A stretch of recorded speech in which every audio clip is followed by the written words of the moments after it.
Bienvenue en région Auvergne-Rhône-Alpes pour l'organisation des France Handisport multicatégories. À Pouilly-les-Nonains exactement, avec en maître d'orchestre le club de Loire-Nord Tennis de Table.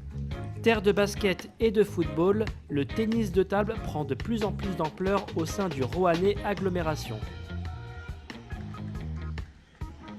C'est un très beau championnat de France, il permet de mettre en avant les différentes catégories du handicap. Pour préciser un petit peu, pour toutes les compétitions de référence, on parle de classes de handicap de 1 à 10, qui sont des classes paralympiques. Ici, on parle plutôt de pathologies de handicap. Et donc, on a des handicaps un peu historiques, les personnes de petite taille, les sourds, les IMC qu'on appelle aujourd'hui paralysés cérébraux. C'est aussi l'occasion de mettre en avant les catégories d'âge, donc les vétérans ou les jeunes. Voilà, c'est pour ça que ça s'appelle le championnat de France multicatégorie. Ce sont plus d'une centaine de pongistes qui se sont réunis le temps d'un week-end. En jeu, l'un des titres de champion de France simple et double. Pour moi, c'est hyper important. Il y a le côté chaleureux, le côté convivial avec plus de 60 bénévoles sur chaque jour, sur les 2 jours, sachant qu'on est un club avec 120 licenciés. Donc c'est quand même la mobilisation des bénévoles est hyper importante et c'est très intéressant pour tout le monde.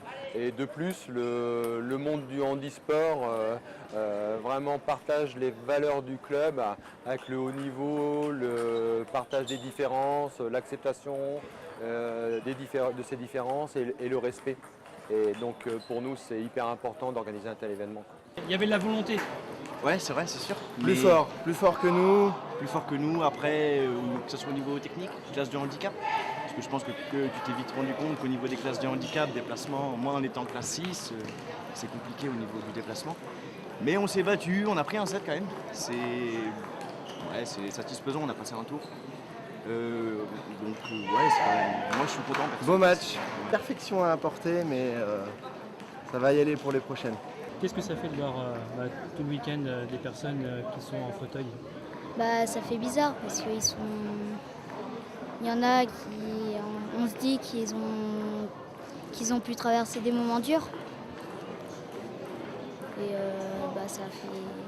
Ça fait réfléchir? Oui, ça fait réfléchir.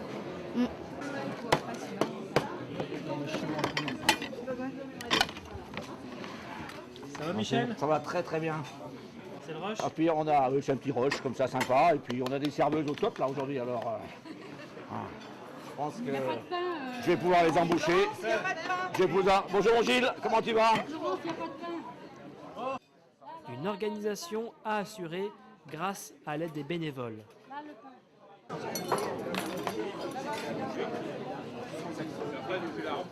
Attends, il faut que je mettre le pain. Ah non, c'est pas comme ça. C'est comme ça. Comme ça. Voilà, comme ça. Parfait. Un des objectifs de la Fédération Handisport de tennis de table est d'amener les pratiquants ayant un handicap à jouer en handisport lorsqu'ils sont licenciés ou non au sein d'un club FFTT en valide.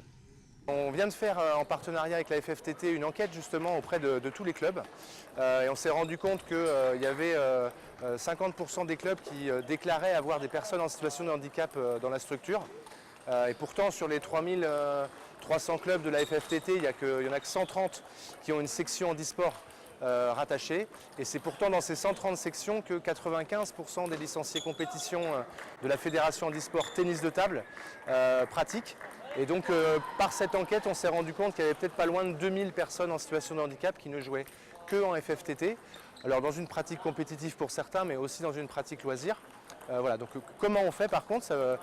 Faut avoir un argumentaire. C'est assez compliqué puisqu'il y a quand même aussi beaucoup de gens qui sont en situation de handicap qui ne veulent pas jouer en handisport parce qu'ils ne veulent pas se retrouver confrontés à nouveau à d'autres personnes en situation de handicap, de peur d'avoir un retour sur eux-mêmes et sur leur propre handicap.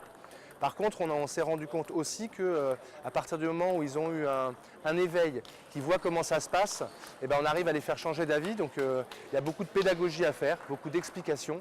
On pense aussi qu'il y en a beaucoup qui ne savent pas, qui peuvent cumuler leurs pratiques et à la FFTT et en handisport, alors que pourtant tout est organisé pour qu'ils puissent jouer dans les 2 fédérations autour de leur passion qui doit être le tennis de table.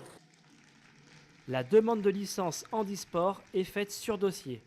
Des classificateurs se déplacent sur les compétitions afin de valider les handicaps. Alors le classificateur est là pour voir si la personne est éligible au niveau du handisport, c'est-à-dire qu'il y a des règles qui sont régies par le code international de classification qui permet en fait de voir si les personnes peuvent faire du handisport. Et après, nous, si les personnes sont éligibles à la compétition handisport, nous on regarde en fait quel est le handicap pour que les sportifs puissent pratiquer la compétition dans une classe de handicap qui correspond au mieux à leurs incapacités, déficiences et possibilités aussi au sein de la pratique du tennis de table. Et en général, tout se passe très bien. On classifie les joueurs, les joueuses. Alors ça dépend parce que des fois ça peut très bien se passer. Certaines fois c'est un peu plus compliqué parce qu'une personne peut penser être dans une classe et s'imaginer des objectifs dans telle classe alors que finalement médicalement et techniquement ce n'est pas le cas. Donc il y a des fois des déceptions et aussi des fois où c'est vraiment très compliqué, c'est d'expliquer qu'une personne n'est pas forcément éligible à la pratique du tennis de table dans une catégorie de 1 à 10 et que le handisport n'est pas forcément ouvert alors que la personne se sent handicapée et a des problèmes de santé, etc. Donc dans ces cas-là, c'est vraiment compliqué. Au niveau international, la France fait partie des 5 meilleures nations mondiales. 3e aux Jeux de Rio, mais est concurrencée par d'autres nations. Il faut donc apporter du sang neuf. Jérôme Imbert est responsable du secteur jeune auprès de la Fédération Handisport. Oui, après c'est en relation avec les disciplines comme le tennis de table. Benoît Froment s'occupe du secteur jeune.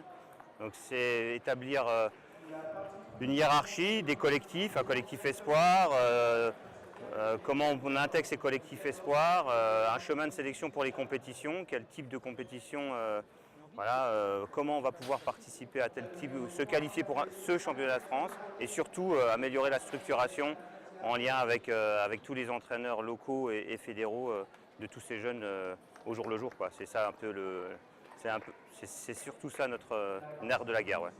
Alors on avait une équipe de France un peu vieillissante, il faut maintenant apporter une nouvelle génération, c'est ça? Oui, c'est clairement l'idée.